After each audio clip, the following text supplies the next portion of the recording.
Olá pessoal, tudo bem?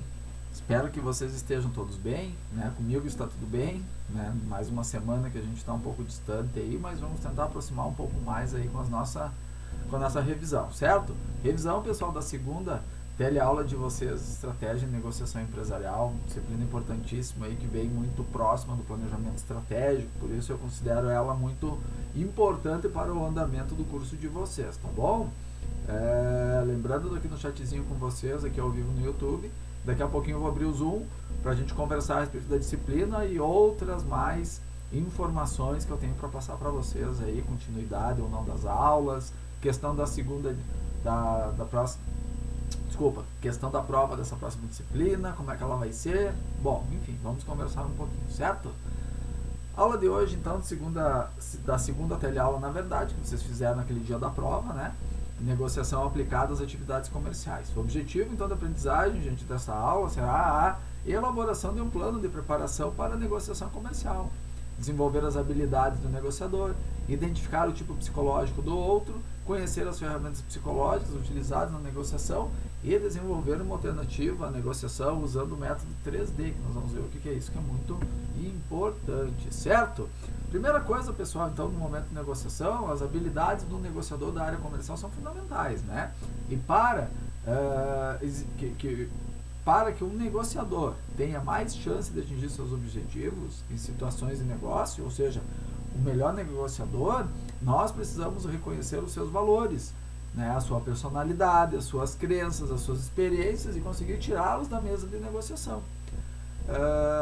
Não que a gente vai deixá-los de lado e agir contra aquilo que acredita, mas que se consiga olhar e se comportar na negociação despido de preconceitos ou de situações pessoais que em nada irão colaborar. Por isso, das habilidades do negociador na área comercial, né? Habilidades e comportamentos, então. Os principais comportamentos e habilidades que os bons negociadores devem demonstrar durante a negociação são foco e atenção. Primordial, você não pode estar negociando com alguém sem ter foco ou sem ter atenção naquela pessoa, disponibilizando todo o seu aparato de conhecimento, né? Capacidade de adaptação, bom, aí são determinadas circunstâncias que a gente vai ter que ter essa adaptação.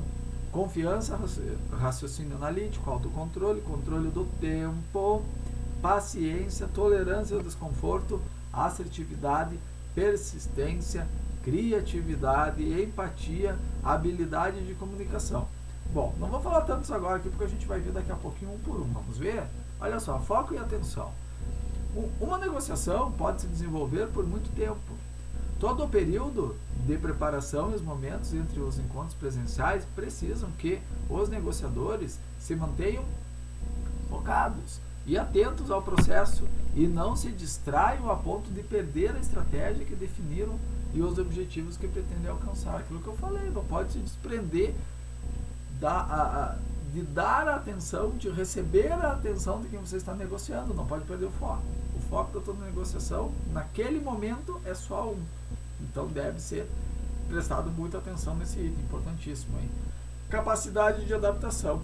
Cada situação de negociação é diferente de outra. Cada situação é uma, como a gente costuma dizer, né? Tanto os acordos buscados quanto os negociadores que estão participando mudam. O bom negociador é aquele que consegue se adaptar a cada novo desafio e enfrentá-lo da melhor maneira possível. Confiança. A confiança está relacionada também à experiência, mas não apenas a ela. A experiência conta, mas não é somente ela.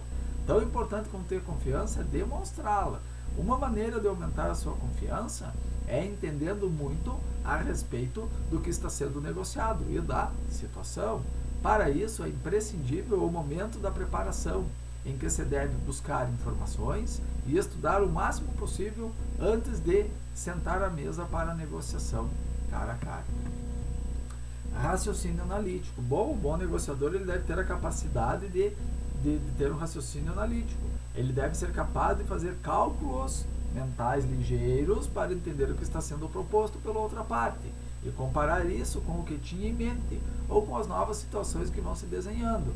Uma negociação, pessoal, não é bem como administradores a gente ia pensar que fosse. Daqui a pouco a gente vai ter que dar um passinho para trás, um passo para frente, e isso tudo envolve também muito a questão financeira.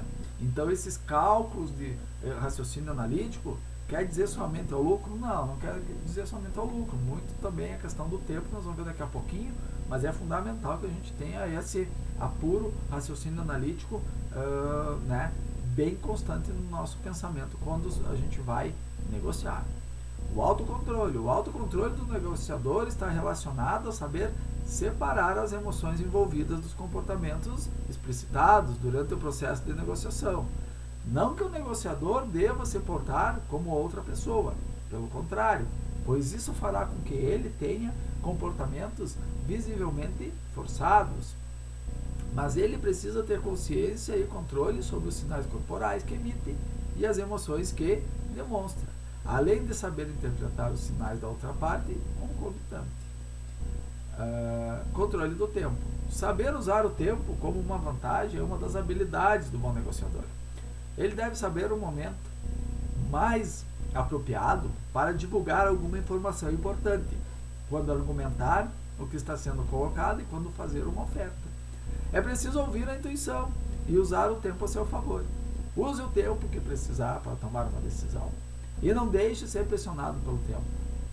Mas, principalmente, não permita que a pressão do tempo leve à tomada de decisões incorretas. Pessoal, uma negociação é diferente da outra, como a gente viu, cada situação é uma. Daqui a pouco uma se resolve em questão de minutos, outra em questão de horas, outra em questão de dias, outra em questão de meses. Daqui a pouco, até porque não dizer anos, né? Então a gente tem que usar o tempo de uma forma benéfica, certo?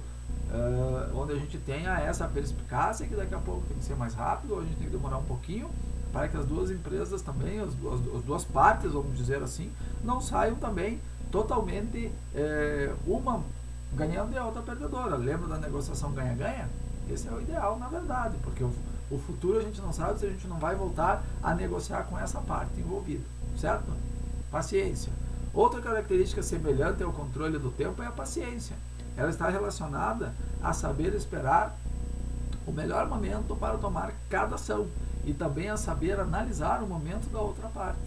Nem todas as organizações possuem o mesmo tempo. Algumas tomam decisões mais rápidas, enquanto outras demoram mais. O bom negociador sabe manter a paciência diante de todas essas situações. Paciência está agregada com o tempo também. Interessante, né? Tolerância ao desconforto. Situações de desconforto podem ocorrer durante as negociações. Elas podem tanto ser provocadas por uma das partes quanto surgirem de maneira espontânea durante o processo. O bom negociador deve saber manter-se confortável, ou pelo menos aparentar que está confortável, mesmo quando colocado em uma situação dessas, e se possível utilizá-la a seu favor, certo? Desconfortos, pessoal, durante a negociação, as duas partes vão obter isso, né? A gente tem que saber realmente driblar esse desconforto, saber daqui a pouco acobertar ele, como a gente diz assim, acobertar no bom sentido, claro, né, que não seja perceptível para outra pessoa, tá bom? Assertividade. É preciso saber ser assertivo, sem ser agressivo, pois isso irá ajudar a ganhar poder e controlar a negociação. A assertividade é demonstrada por meio da firmeza nas afirmações e decisões, e é fruto da confiança. É preciso ser assertivo e manter-se respeitoso, educado e até mesmo amável, sem demonstrar arrogância. A arrogância nas instituições e muito mais nas negociações não pode existir. Persistência. Um bom acordo pode levar muito tempo e diversas idas e vindas para ser finalizado. E o negociador deve saber ter a persistência necessária para atingir o melhor resultado possível diante de alguma situação de conflito que ocorra na negociação. Algum assunto pode ser deixado de lado, mas não quer dizer que ele será necessariamente esquecido. Um bom negociador pode ser persistente e apresentá-lo novamente em outro momento mais adequado. Desculpa, pessoal. Criatividade. A busca de negociações que sejam menos baseadas em posições e mais em interesses, como já foi apresentado, né, em sessões anteriores, na aula anterior que a gente viu a questão do talento e da criação. exige muita criatividade dos negociadores.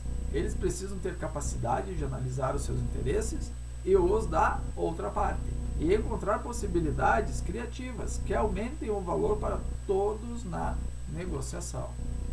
Empatia. E aqui está, eu fiz até um parágrafo especial para empatia, gente, olha só.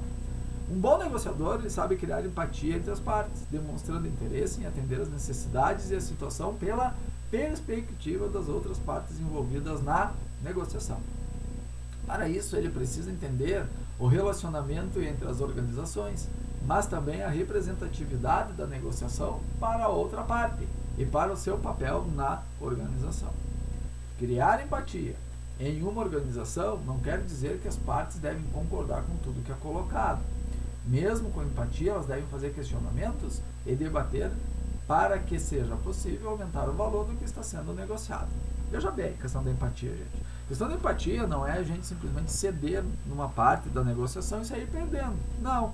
Até porque o nosso fruto aqui, que eu tenho que sempre estar passando para vocês, é a questão do ganha-ganha. E a questão do ganha-ganha, quando a gente vai negociar, se as duas partes tiverem uma empatia, tenho certeza que o tempo será um fator até secundário. Porque o que vai acontecer? Esse tempo, ele vai ser tão bom que a gente vai estar ali interagindo com essa pessoa, que a gente vai estar defendendo os interesses de um lado, a outra pessoa do outro lado, para que se encontre esse meio termo, certo? Então a empatia é um dos pontos principais aqui do processo de negociação, da habilidade, certo?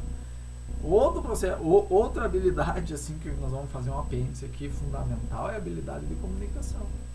Né? Então o negociador tem que saber questionar, saber ouvir e conhecer a importância de ficar em silêncio, ou seja, ficar quieto. Muitas vezes é preciso, gente.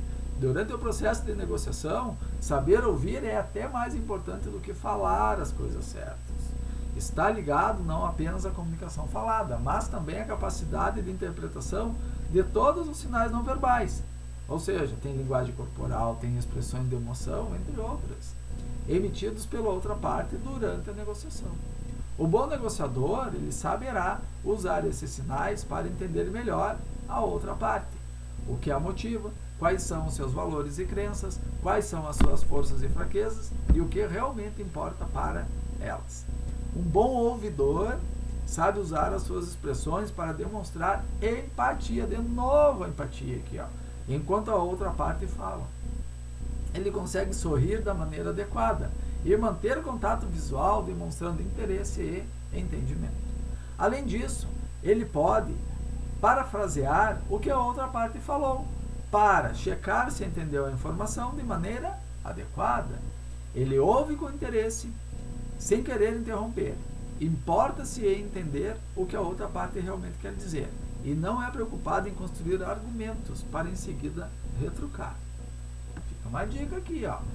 O saber ouvir é importantíssimo, porque a gente vai ter muitos argumentos, né? E fazer aquele contraponto de uma forma inteligente.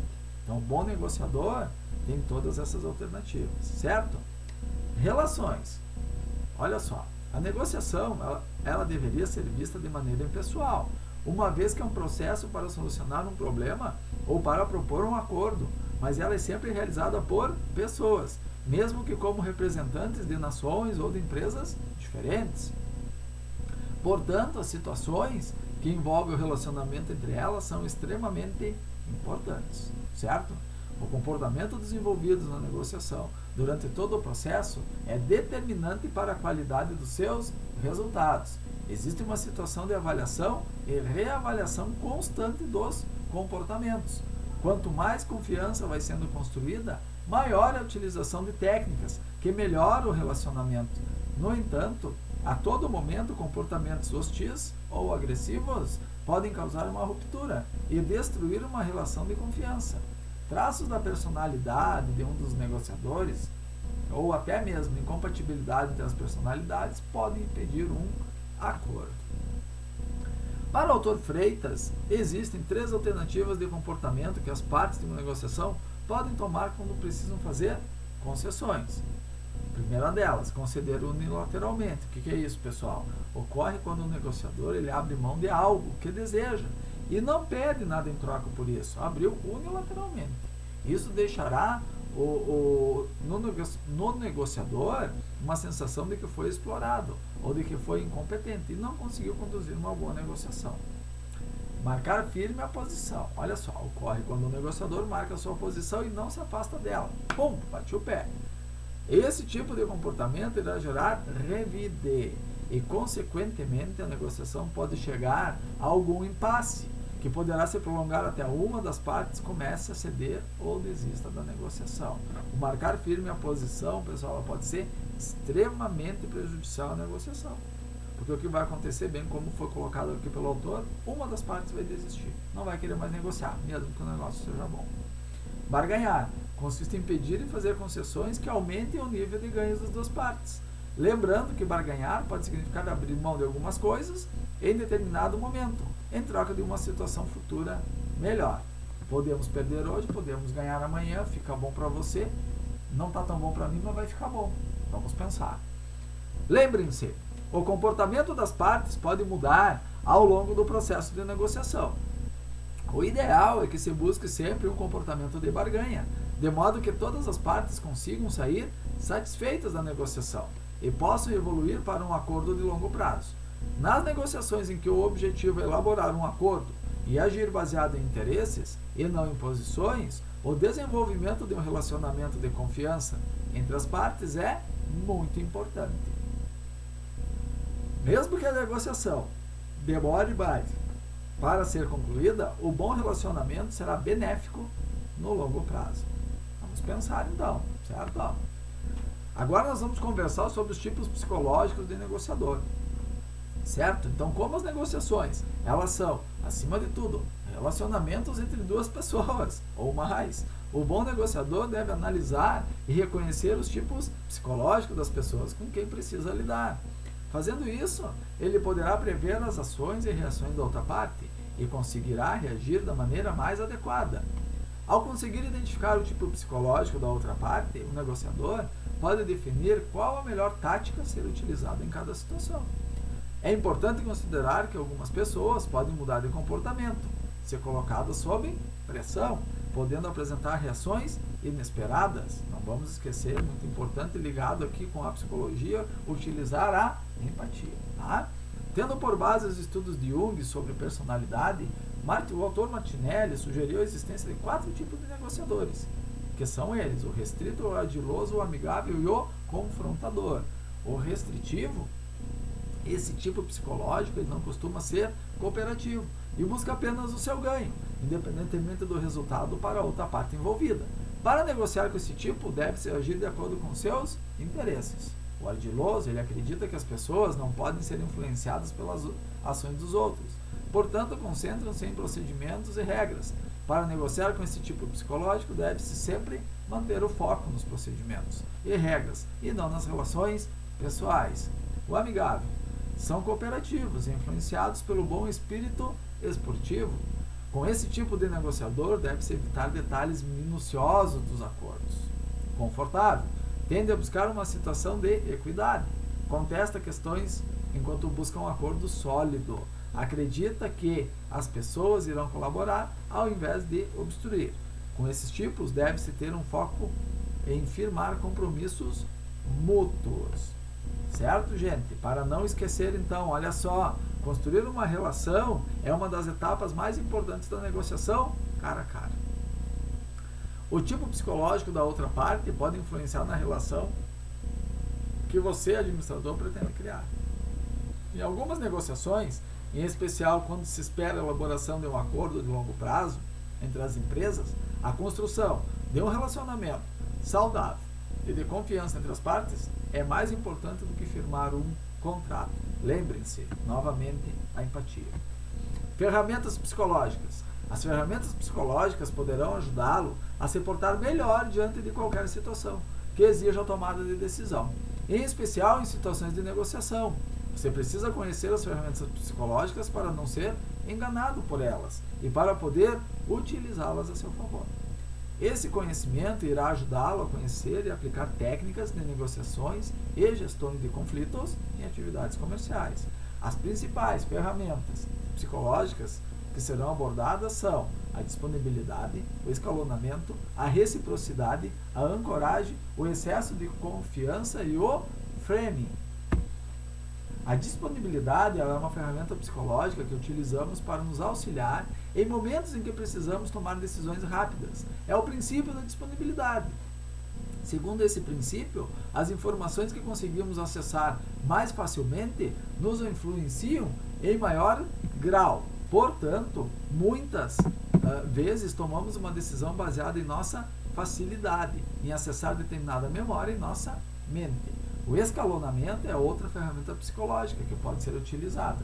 É o escalonamento ou o agravamento. Essa ferramenta sugere que os bons negociadores devem sempre olhar para a negociação, com a perspectiva da outra parte ou até mesmo como se estivessem fora dela. Isso os ajudará a não cair no que os autores chamam de excitação competitiva, um momento de adrenalina e emoção que leva normalmente a decisões ruins.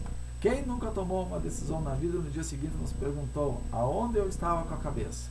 Vamos pensar. Reciprocidade é outra ferramenta psicológica que pode ser usada nas negociações. Ela é representada quando alguém nos oferece algo e nos sentimos na obrigação de devolver em troca, recíproco. Por exemplo, se você vai a um supermercado e alguém prontamente o ajuda a embalar as compras e carregá-las até o seu carro, você fatalmente se sentirá induzido a dar um dinheiro para essa pessoa, mesmo que ela não cobre. Ancoragem. Outra ferramenta psicológica muito comum é a ancoragem. Essa ferramenta é uma das heurísticas que influenciam a tomada de decisão mais estudadas. Segundo esses estudos, nós temos uma tendência a nos apegar a algum valor que definimos inicialmente como justo para algo. Inclusive nos casos que não temos um valor em mente para algo, podemos nos apegar a qualquer outro valor que não seja informado. O excesso de confiança é outra ferramenta psicológica que pode ser utilizada durante a negociação. Vários estudos têm comprovado que as pessoas normalmente são muito confiantes. De alguma forma, isso é benéfico para uma pessoa em posição de liderança, pois pode usar disso para persuadir melhor sua equipe, convencer pessoas e participarem do seu projeto e conseguir levá-las a um patamar que não conseguiram sem esse otimismo. E por fim temos o framing. Essa ferramenta está relacionada à maneira como a proposta é apresentada. Pesquisadores identificaram que quando estamos diante de uma situação positiva, temos uma tendência a sermos avessos ao risco, enquanto que quando estamos diante de uma situação negativa, tendemos a ser mais abertos ao risco, certo? Atenção, pessoal, um bom negociador deve ter uma lista com essas ferramentas em mãos e sempre relembrá-las antes de entrar em um processo de negociação. Importante. Com isso, ele pode se planejar para utilizá-las e manter-se mais atento para não ser induzido a um resultado ruim, caso a outra parte se utilize delas. As ferramentas psicológicas foram, a princípio, estudadas pensando no processo de tomada de decisão. Embora seja parecida a negociação, envolve algumas peculiaridades que não estão presentes no processo de tomada de decisão. Dessa forma, é preciso refletir sobre como adaptar as ferramentas para a nossa realidade. E o último tópicozinho que a gente está chegando são as técnicas de negociação aplicadas. E veremos a partir de agora, em especial, a negociação 3D, que é identificar e fazer movimentos com dois objetivos principais: reivindicar mais valor para si ou criar um novo valor para todos os envolvidos. A técnica de negociação conhecida, negociação 3D, ela foi proposta no livro 3D Negotiation, cujos autores são David Lacks e James Sebenius, ambos professores da Universidade de Harvard e com experiência executiva. Os dois são especialistas, já participaram de diversas situações de negociação e analisaram diversas delas para identificar que existem 3 elementos que podem estar presentes nas negociações. Eles chamaram esses elementos de dimensões da negociação, e as 3 dimensões identificadas são a tática, o design da negociação e a configuração. A tática é sim importante, mas não pode ser o único ponto a ser considerado. As habilidades importantes para uma tática bem-sucedida são bastante conhecidas e já foram tratadas diversas vezes neste curso aqui, anteriormente. Por exemplo, conhecimento de situação, capacidade de comunicação, utilização adequada de linguagem corporal, busca de poder de persuasão, gestão de tempo, criação de relacionamento e de confiança, preocupação com as diferenças culturais, entre outras habilidades e situações que poderão aparecer e deverão ser trabalhadas corretamente. O design de negociação é a segunda dimensão apresentada na negociação 3D. certo? É a forma de conduzir o processo de negociação. Embora apareça em menos livros sobre negociação do que a primeira dimensão, que é a tática, esta também é fruto da observação de diversos estudiosos e apareceu em situações anteriores que a gente viu aqui da nossa disciplina. Essa dimensão está relacionada à habilidade que o negociador deve possuir a elaborar um acordo que crie valor para a negociação como um todo. Ela surge quando não há uma saída clara para uma situação de negociação entre duas partes, e elas então buscam outras opções econômicas, ou não, que possam destravar a negociação, elevar um acordo que gere valor para as duas partes envolvidas. E a terceira dimensão da negociação 3D é a configuração. Ela está ligada a ações que acontecem além da mesa da negociação, buscando alternativas que possam viabilizar o acordo. Ou seja, o negociador deve agir de modo empreendedor. Sempre. Um bom negociador de terceira dimensão saberá buscar interesses e opções que podem estar fora da negociação e saberá se preciso mexer na sequência de acontecimentos ou no próprio processo de negociação para atingir o processo. Ele vai precisar ser mais do que convencional. A configuração deve ser trabalhada em todos os momentos da negociação, desde a etapa de planejamento até a elaboração do acordo. Antes de ir para a negociação cara a cara, o negociador que pensa em todas as dimensões deve ter em mente configurações alternativas que podem viabilizar o negócio. Importante, pessoal, o pensamento mais importante que surge na negociação 3D aponta que o negociador não deve se contentar em participar do jogo do qual está inserido, mas ele deve pensar em como mudá-lo, buscando um design e até mesmo uma configuração melhor para ele. A tática, a primeira dimensão da negociação, e o design, a segunda dimensão, são importantes muitas vezes, mas não são suficientes para mudar a posição das partes. A configuração, a terceira dimensão, sim, pode permitir que o negociador saia da mesa de negociação e consiga mudar toda a configuração da negociação. Mudar, então, as partes envolvidas, seus interesses, né, e os seus manás, e criar mais valor para todos os envolvidos, certo? Método de Harvard. Esse método ele apresenta o conceito de uma negociação baseada em princípios de modelo que cada parte busque soluções que atendam às necessidades de todos os envolvidos. Outro método de negociação. Logo, o objetivo da negociação ele deve ser criar valor para todas as partes e distribuí-lo de forma justa entre os participantes, buscando um acordo que estabeleça um relacionamento saudável e duradouro entre elas. O método de Harvard tem como foco em 4 princípios fundamentais: pessoas, interesses, opções e critérios. Certo, pessoal? Uma mini revisão então da teleaula de vocês. Estou aqui no chatzinho, daqui a pouquinho vamos lá para o Zoom. Aula atividade bem simples, bem fácil. Vamos lá? Então vamos lá. Analise atentamente as questões abaixo sobre negociação. 1.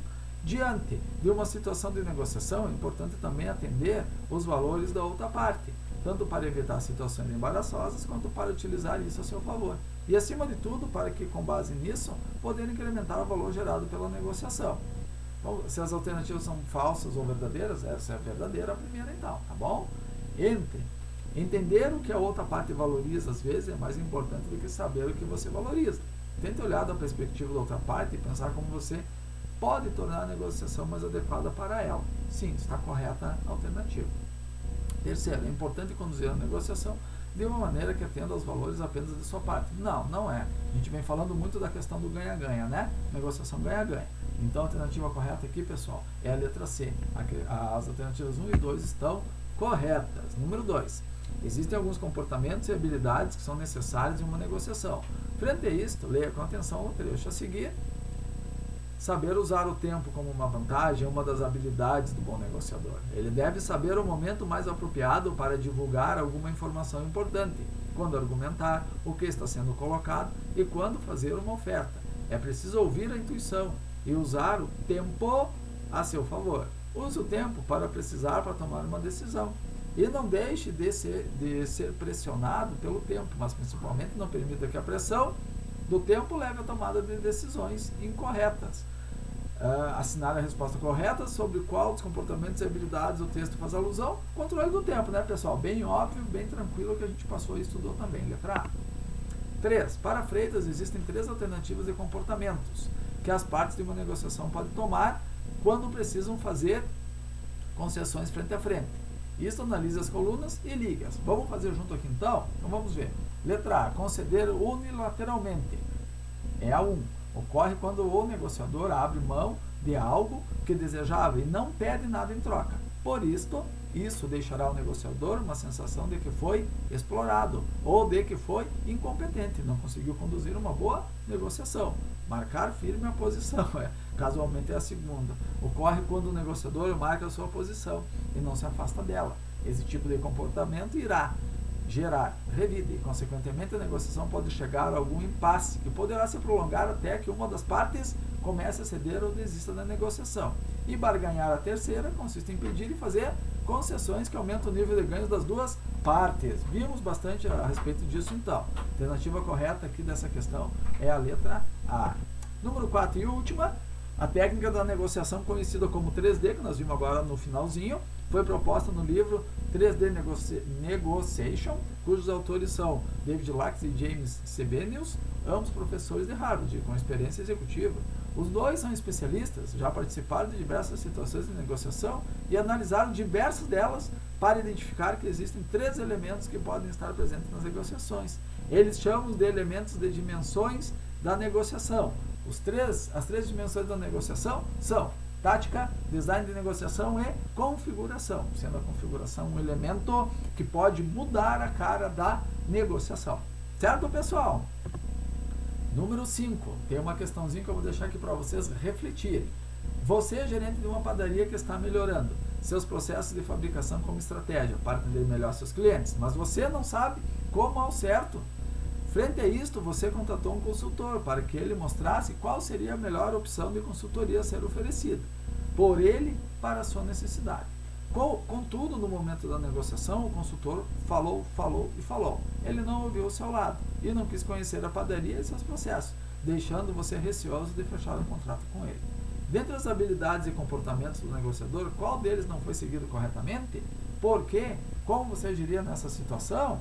Gente, façam essa questãozinha que eu disse para vocês aí. Próxima aula eu vou recordar a respeito disso, a gente vai debater a respeito então. Tarefa, dever de casa. Certo, pessoal? Vou abrir o Zoom ali com vocês então, foi um prazer estar com vocês. Muito obrigado pela presença de vocês e até mais.